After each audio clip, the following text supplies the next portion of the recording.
नमस्कार, मैं हूं कुमार अनिल। झारखंड विधानसभा चुनाव से पहले मुख्यमंत्री हेमंत सोरेन ने दूसरी परीक्षा पास कर ली है। सरकार गिरा देने, दल में तोड़फोड़ करने, जेएमएम को तोड़ने की वो तमाम कोशिशों को उन्होंने विफल कर दिया है। वो परीक्षा उन्होंने पास कर ली है। चक्रव्यूह जो उनके खिलाफ बनाया गया था, उस चक्रव्यूह को उन्होंने तोड़ दिया है।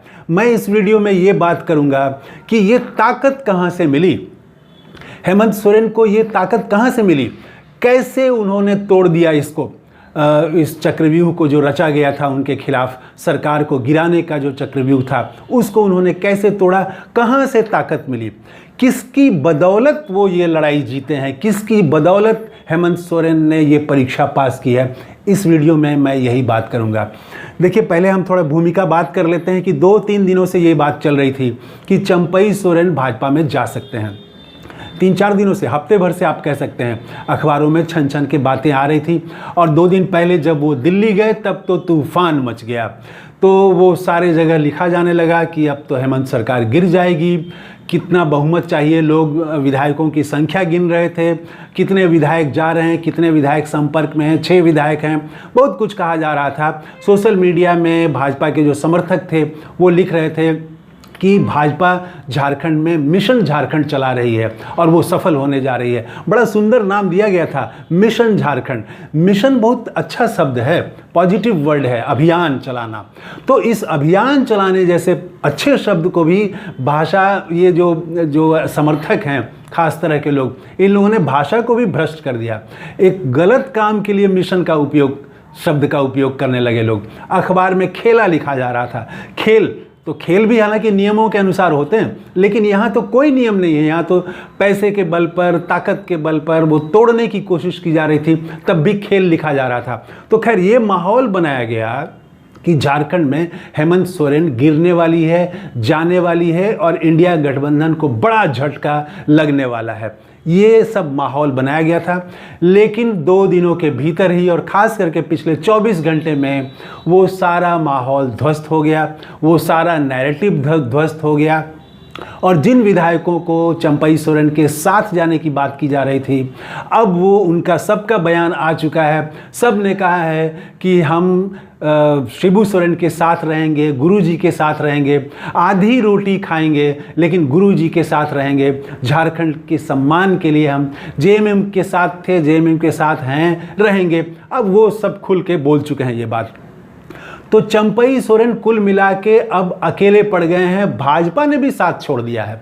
बाबूलाल मरांडी जो भाजपा के नेता हैं, पूर्व मुख्यमंत्री हैं, उन्होंने कह दिया कि चंपई सोरेन जो कुछ भी कर रहे हैं उससे हमारा कोई लेना देना नहीं है। और उन्होंने एक सुझाव भी दे दिया कि वो भाजपा में वो आने के बजाय वो अपनी अलग पार्टी बनाए, अपना रास्ता खुद चुने, इस तरह से उन्होंने कहा।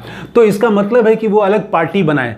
तो कई लोगों का मानना है कि वो अलग पार्टी अगर बनाते हैं और पूरा झारखंड के सभी विधानसभाओं में लड़ते हैं तो इससे भाजपा को मदद मिलेगी। आदिवासी वोट, जिस पर सबसे ज़्यादा प्रभाव आज हेमंत सोरेन का है, वो वोट जो है वो बढ़ सकता है, उससे भाजपा को फ़ायदा मिलेगा। आदिवासी बटेंगे, आदिवासी टूटेंगे तो बीजेपी को फ़ायदा होगा। इस थ्योरी के आधार पर यह कहा जा रहा है कि वो अलग पार्टी बना सकते हैं। तो ये सब जो हुआ, ये और जो हेमंत सोरेन ने लड़ाई जीत ली है और अब ये सब ठंडा हो चुका है, वो अकेले पड़ चुके हैं और सरकार को कोई खतरा नहीं है। जेएमएम के नेता मुख्यमंत्री हेमंत सोरेन और इस परीक्षा को पास करके और बड़े नेता के रूप में उभर गए हैं। तो ये इसके पीछे क्या वजह है? 2-3 कारण हैं, लेकिन सबसे बड़ा कारण है वो अंत में मैं रखूँगा। पहला तो ये है कि आदिवासी समाज का जो समर्थन है हेमंत सोरेन को, यहाँ से हेमंत सोरेन को ताकत मिली और यहाँ से वो जो लोग टूट के जाने वाले थे या जा सकते थे या जिनका मन डोल रहा था, वो रुक गए। वो है आदिवासी समाज का पूरा समर्थन हेमंत सोरेन के साथ है। तो जो लोग भी जाते, अगर पार्टी तोड़ते और भाजपा के साथ जाते, उनका चुनाव जीतना बहुत कठिन हो जाता। वो आदिवासी विरोधी, ये कलंक उनके माथे में लग जाता। पहली बात तो ये कि आदिवासी समाज, अल्पसंख्यक समाज, ईसाई समाज, धर्मनिरपेक्ष, लोकतांत्रिक जो समाज है, ये सारे लोगों का समर्थन हेमंत सोरेन के साथ है। पहला कारण तो यहाँ से ताकत मिली हेमंत सोरेन को जो जीत मिली, उसकी पहली वजह तो ये है। दूसरी वजह खुद हेमंत सोरेन है। हेमंत सोरेन ने बहुत ही मजे हुए राजनीतिज्ञ की तरह, सुलझे हुए राजनीतिज्ञ की तरह इस संकट में अपना बयान दिया, स्टेप उठाया। उन्होंने चंपई सोरेन के खिलाफ कुछ भी नहीं कहा कि वो गद्दार हैं, ये हैं, वो हैं। चंपई पर कोई उग्रता नहीं, कोई उन्होंने अपशब्द नहीं कहे, कोई भारी भरकम तीखी आलोचना नहीं की। उन्होंने आलोचना की भारतीय जनता पार्टी की, निशाना भारतीय जनता पार्टी को बनाया कि ये लोग असम से आके, महाराष्ट्र से आके, गुजरात से आके झारखंडी समाज को तोड़ना चाहते हैं, बांटना चाहते हैं। धन के बदौलत ये समाज को तोड़ रहे हैं। इनका काम ही है समाज को तोड़ना और पार्टी को तोड़ना। ये मैसेज नीचे तक गया, बात भी जमती है। हेमंत बिस्वा लगातार झारखंड में वो कोशिश कर रहे थे कि बांग्लादेशी घुसपैठियों का मुद्दा ये राजनीतिक मुद्दा बन जाए और चुनाव इसी मुद्दे पर हो, लेकिन बांग्लादेशी घुसपैठ का मुद्दा कोई बड़ा मुद्दा बन नहीं पाया झारखंड में। तो हेमंत सोरेन ने बहुत समझदारी से निशाना जो है वो चंपई सोरेन को निशाना बनाने के बजाय उन्होंने भाजपा को घेरा, आरएसएस पर उन्होंने अटैक किया। तो ये उनका बहुत सुलझा हुआ कदम था। और तीसरा जो मैं मानता हूँ कि सबसे बड़ी ताकत मिली हेमंत सोरेन को, वो ताकत मिली है मैया योजना से। हेमंत सोरेन को जो ये ताकत मिली है, ये नारी शक्ति से मिली है, स्त्री शक्ति से मिली है। अभी जो मैया योजना उन्होंने शुरू की है और जो गजब का वहाँ पर रिकॉर्ड कायम हुआ है और प्रशासन पर उनकी कितनी पकड़ है, इससे ये भी बात साबित होती है। सिर्फ 16 दिनों में 44 लाख महिलाओं का रजिस्ट्रेशन कराया गया और इसमें 41 लाख से ज़्यादा महिलाओं के आवेदन को स्वीकृत कर लिया गया है। 1 या 2 दिनों में उनके खाते में 1000 रुपया जाना शुरू हो जाएगा। अगर एक परिवार में 4 महिलाएं हैं तो चारों के खाते में 1-1000 रुपया जाएगा। ये एक बहुत गेम चेंजर होने जा रहा है। ये बता रहा है, एक तरफ तो हेमंत सोरेन के प्रशासन पर पकड़ का ये प्रमाण है कि 16 दिनों में उन्होंने इतनी बड़ी योजना को इतनी सफलता तक पहुंचा दिया। एक दूसरी वजह भी है कि महिलाओं का इंटरेस्ट, अगर महिलाओं ने इंटरेस्ट नहीं लिया होता, अगर उनको हेमंत सोरेन पर भरोसा नहीं होता, तब प्रशासन के लाख प्रयास के बावजूद कैंप लगाने पर भी ये 44 लाख महिलाएं आवेदन नहीं करती। तो 44 लाख महिलाओं के आवेदन करने का मतलब है कि उनको ये योजना पसंद है और उनको हेमंत सोरेन पर भी भरोसा है कि ये आदमी हमको 1000 रुपया हर महीना देगा, साल में 12,000 रुपये देगा। ये भरोसा है हेमंत सोरेन पर। तो महिलाओं का, नारी शक्ति का हेमंत पर जो भरोसा है, ये हेमंत की असली ताकत बनी है। तीसरी और सबसे बड़ी और नई ताकत हेमंत सोरेन को मिली है।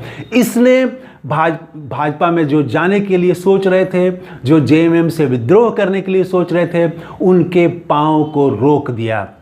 यहाँ से ताकत मिली। नारी शक्ति आज ये देश भर में ये दिखा रही है। प्रधानमंत्री मोदी के बारे में भी कहा जाता है कि वो जो लगातार 14-19 में जीते तो उसके पीछे युवा थे और नारी शक्ति थी। महिलाओं का बहुत भरोसा था नरेंद्र मोदी पर, लेकिन वो भरोसा अब महिलाओं का वहाँ से टूट रहा है। इसीलिए भारतीय जनता पार्टी बहुमत नहीं ला पाई। नीतीश कुमार के बारे में, यहाँ भी इनके बारे में ये है कि महिलाओं का इनको समर्थन मिलता है। इनकी पार्टी को भी बहुत तोड़ने की कोशिश की गई, लेकिन तो ये सबसे ज़्यादा सीट इन्होंने जीता इस बार लोकसभा चुनाव में, भाजपा से भी ज़्यादा। तो ये इसके पीछे नारी शक्ति कहा जा रहा है। इसी तरह से आप चले जाएं तेलंगाना में, आप कर्नाटक में चले जाएं, कांग्रेस सरकारों ने वहाँ महिलाओं के लिए विशेष योजना बनाई है, तमिलनाडु में बनाई है। तो नारी शक्ति जो है ये नई राजनीतिक शक्ति बन गई है, एक पॉलिटिकल पावर बन गई है महिलाएं। और इस पॉलिटिकल पावर को हेमंत सोरेन ने अच्छी तरह से समझा और उनकी ज़रूरत को समझा। उसके अनुसार उन्होंने योजना लाई, मैया योजना। और ये मैया योजना से हेमंत सोरेन को जो ताकत मिली है, ये बहुत गेम चेंजर हो सकता है। इस संकट से तो उबारा ही, इनकी सरकार गिराने की जो कोशिश थी वो तो विफल हुआ ही, और वो चुनाव में भी इसका असर पड़ेगा। 2 दिनों के बाद जब पहली बार महिलाओं को 1,000 रुपया मिलेगा तो फिर हम एक वीडियो में बात करेंगे आपसे। तो तब तक के लिए इजाज़त दीजिए। कैसा लगा ये वीडियो कमेंट करके ज़रूर बताइएगा। थैंक यू, धन्यवाद, जय हिंद।